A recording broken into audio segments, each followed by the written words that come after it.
Thank you very much. Wow, what a privilege to be here to listen to Bailey's story and how inspirational that is. That's absolutely fantastic. My story is somewhat different in as much as I'm here to talk about technology and innovation. I'm going to light a bit there, sorry. Technology and innovation that was born out of a road traffic accident. So in 1997, I was a passenger in a vehicle that collided with a tree and left me pinned in the car. I couldn't escape. The tyre had come to the footwell of the vehicle, and unfortunately, one of the only things that will ignite without a spark or a match is brake fluid onto a hot item such as a brake disc. And for me, being pinned there, that's exactly what happened. And once a tyre gets alight, it's like a relighting candle. You just can't put them out. So very fortunately, shortly after the crash, which was in the middle of sort of heart of Cheshire, in the middle of the countryside, a vehicle arrived at the scene, and an ex-miner was actually driving the vehicle. And he, fortunately for me, understood fire. He managed to pick up a rock and smash the glass, a little hole, almost as I was where I'd be looking through the window. He did the same on the back quarter light behind the driver's seat, and that gave the flame a route, a path. It gave it oxygen to sort of pull the fire through in between the front seats of the vehicle, which then gave him the ability to get a coat out of his car, douse it in water from a cow trough that was in a field nearby, lean through the sunroof of the car, and actually tie my arms up around the back and use my neck and my elbows, managed to get me a clean pocket of air. So any of those of you that understand fire, it's normally the inhalation that kills from the fire and the smoke than actually the fire. That takes longer. So eventually I was taken from the wreckage and by some fantastic people. I ended up at Withington Hospital, and then latterly Wythenshawe Hospital, where I went 130 operations, died 4 times through that process. And 5 years down the line, it was time for me to actually reintegrate into life. And, you know, think back 5 years, 5 Christmases, it's a long time. And I was in a body that I didn't know anymore. I was 6'4", about 15 stone the day of the crash. I was 4 foot and about 4 stone 5 years later. I couldn't sit straight in a wheelchair. My hands are clawed up due to all the nerves pulling back. So I was very dependent on care, but didn't want to be dependent upon care. Wanted to strive to live independently, live on my own. So with my legal team and my doctors, they managed to secure a property for me that could be renovated so that we could put ramps in and a lift in and various pieces of technology. But the problem for me to live independently was without care or very little care, they weren't happy about. So I took myself back to sort of 6 years prior to the car crash, and I was in IT. We used to put computers into large banks and big sort of water distillery plants. So very, very large mainframes they were back then. So I understood infrastructure, I understood technology, and I understood what those things together combined could do. So I sat down and thought, what are my fears and my worries? And they were to be secure. I was now a 4 stone man that couldn't protect myself. So I wanted to know at my electric gates when somebody arrived, a carer that would come in for a couple of hours in the morning and a couple of hours in the evening. I wanted to know if it was an agency worker who I was letting in. And so I had an intercom with a camera. I had another camera above so I could verify who was there. And then as they got to the front door of the property, I'd have the same kind of system. And then from upstairs, I would release the front door on a coupled together voice-activated system, which was the basis of a telephone system, which allowed me to speak to the person at the door and see who they were on the television before actually giving an instruction to release that front door. So the front door would open with an automatic environmental control, and it would then automatically shut to and lock and give me a reading out from that. Then I would use a PA system similar to you would have seen years ago in like the co-ops when they asked somebody to come to check out number 6, please. It's basically one of those would allow me to speak to my carer and tell that carer where I was in the property. And then I use lighting control to control every other light bulb, which is a lighting circuit, for them to literally follow the sort of lighting up to the bedroom where I would be. Similar to aeroplanes use that in emergency situations, they light up the floor. I could control my lighting, my heating, my windows could open and close. I could put my alarms, my CCTV on. And then once I was secure, safe, warm and well, I could, control my environment, my TVs and those sorts of things. 17 years ago, it was all very clunky. Technology now has advanced massively with the progress that Apple have made and lots of other technologies as partners in this room will know. And my dream and mission was always to help people with disabilities, having gone through a life-changing experience. I had from being catheterized to colostomy bags to pegs to feed me. These are all things that are very undignified and things that I was really passionate to try and give people as dignified, independent lives as humanly possible when I got to that point. As I said back then, technology was clunky, so it wasn't the right time for me to venture into the sort of the public sector area of looking after vulnerable adults with disabilities. It was too much in its infancy at that stage. Now, moving forward, technologies have grown. So I worked within the private sector for many years, and that's probably where I learnt my trade, being screamed at by people with too much money, people like John Terry from the Chelsea Football Club. I've worked for all sorts of footballers and actors and very wealthy people. And we got referrals because we did our job well. And we knew how to design a system to go into a building to make sure that building was future-proofed, fit for purpose for that person. As their career grew, they need more security. The only time, really, you can future-proof a building is when it's being built. So you have to think through people's lifestyles and think through what they might need and make sure that you put that infrastructure in and bring it back to a central comms room where all that equipment can be stored and that data can be kept or taken off-site. For example, CCTV security to go to a monitoring station. So I learnt my trade, I suppose is what I'm saying. 3.5 years ago, I'm a trustee or now a patron of a children's charity called the Children's Adventure Farm in Cheshire. And we wanted to create bedrooms for respite and for young children with severe disabilities. And we worked through and put the door operators, we put the pressure relieving mattresses, the closet mat toilets, the body dryers, we put the window technology, the full environmental control, and then we needed to think, well, this individual is going to move into this property for maybe only 4 or 5 days while they're there for respite. So we needed to then think, well, how do they control this environment? So we had to go through small assessments to put the right control device to pull all those strands together. Assistive technology, if it's an integrated solution, it's a bit like an orchestra. You've got to have a conductor of the orchestra to make the instruments sound fantastic working together. So we need an input device always so that the individual, depending on their disability, can open the door, can put the lights on, can do all of those sorts of things. So that brought me back into perhaps helping individuals with disabilities. I was then asked off the back of that to meet with an architectural practice near Manchester. Because the owner of this company it was involved in this project with the charity. And I was introduced to a property developer, a builder, a company called HP Villages, who strive to build with Lifeways, who are a care provider, and Inclusion Housing, who are a registered provider, the buildings of tomorrow, the buildings of the future. And the reason they were wanting to meet with myself was they were talking to local authorities about the type of building that they wanted. And once the authorities could explain what they wanted, nobody sat on the panels in a wheelchair. Nobody sat actually in the meetings and understood the exacting needs of those people. So Harry Calder of Calder Architects brought me into this meeting with Johnny Wrigley of HP Villages and said, we're being asked for this assistive technology by the authorities.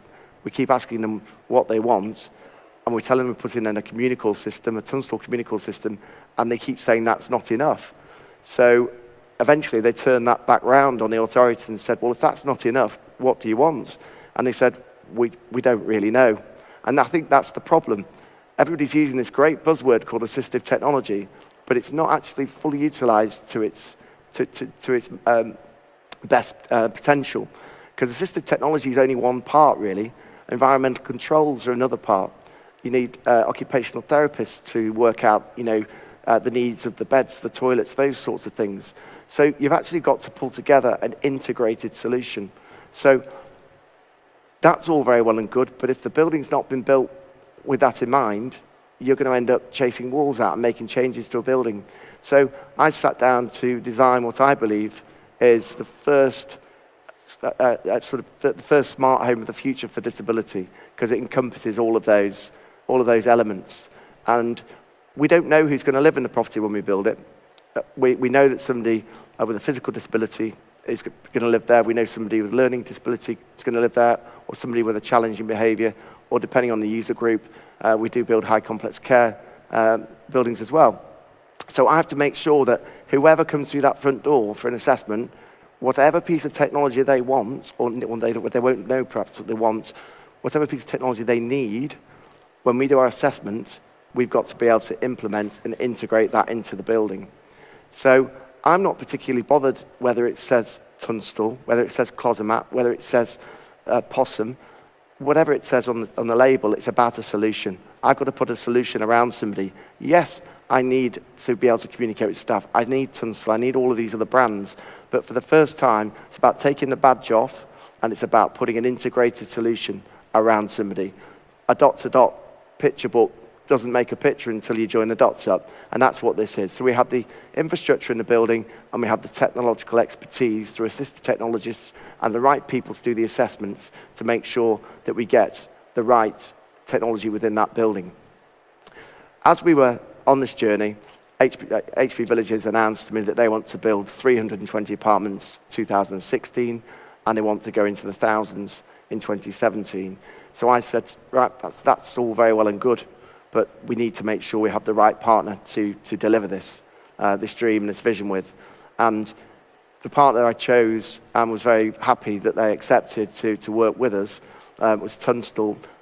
On the basis they have engineers throughout the UK. They employ their own engineers, they employ their own maintenance engineers, they have their own support desk.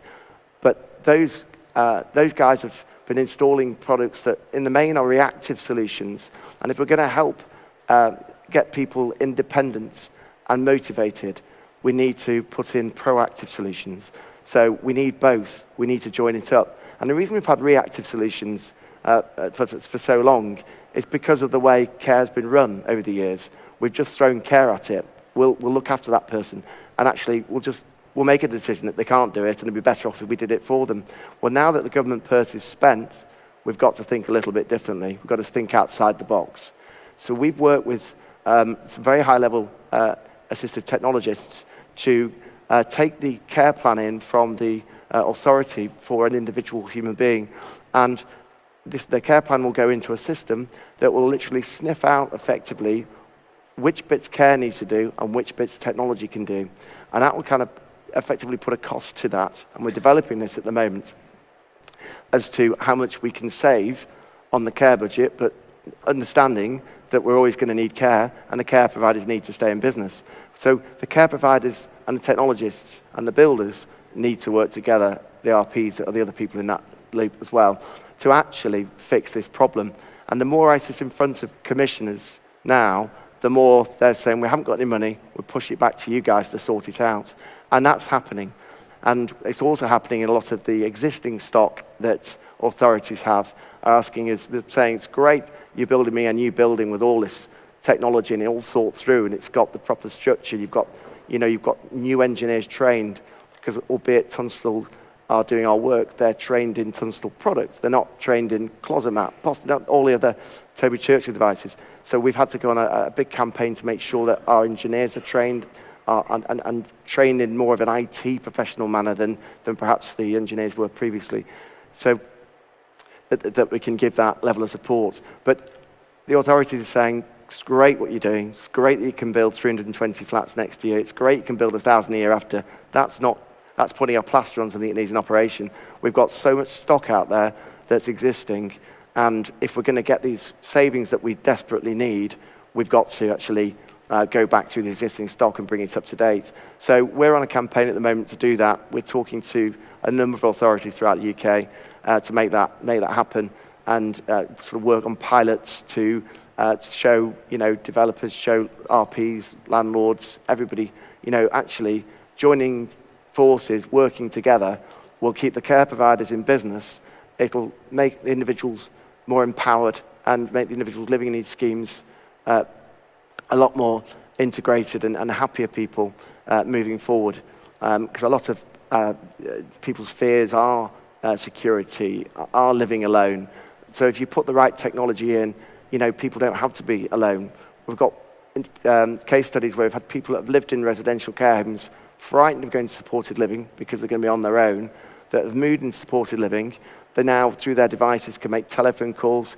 If somebody knocks at their front door, they can open the door, well, see who they are, check who they are, let them into the front door.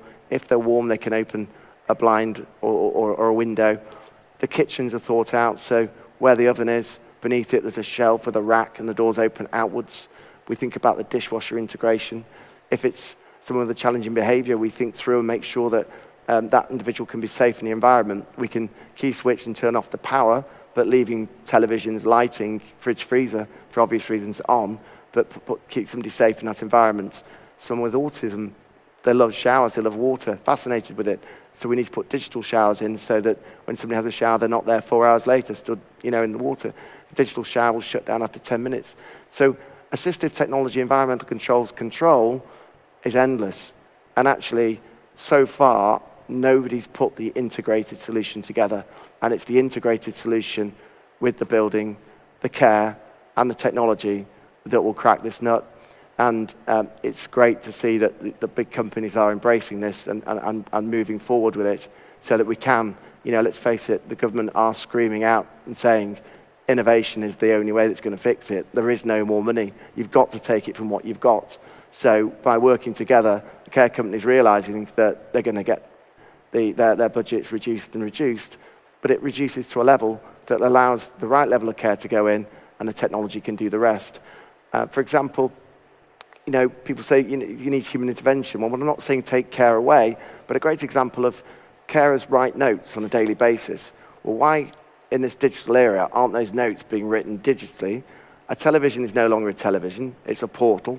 You can save data. You can order taxis. You can see where your maintenance calls up to. You can Skype. Somebody on the other end can be split screen, filling a form out with the service user, so they can engage. So technology can engage people and give them that outside world. And also, if the care workers, rather than sitting in an office writing up the notes, are typing them up, embedding them into the portal that's in the room, the TV portal that's in the room, well, you've actually asked and engaged with your service user. You're working further towards their outcomes. If parents want to see notes and that's been authorized, then it's not going to cause too much trouble. That can be sent to parents on a daily basis so they can see how their loved ones are benefiting. So it's a win-win, and why not have a sad to smiley face range that you hand the iPad to your service user and they see how their care is, and let the care companies be benchmarked against how they're feeling and how they're meeting the outcomes of the individuals. So it's not about, it's not about, let's just take care out. Care is very important, but in the right manner. So Matthew? My story is really... Matthew, can I possibly interrupt you? Because you're flowing so brilliantly, and you have so much passion, and you have so much to tell us. But we do still have some other contributors we need to make sure have their say as well today. At this point, I just wanted to make sure we ask one last question, because we've had your fantastic presentation. We've had Bailey talking about her experience with 3D printing.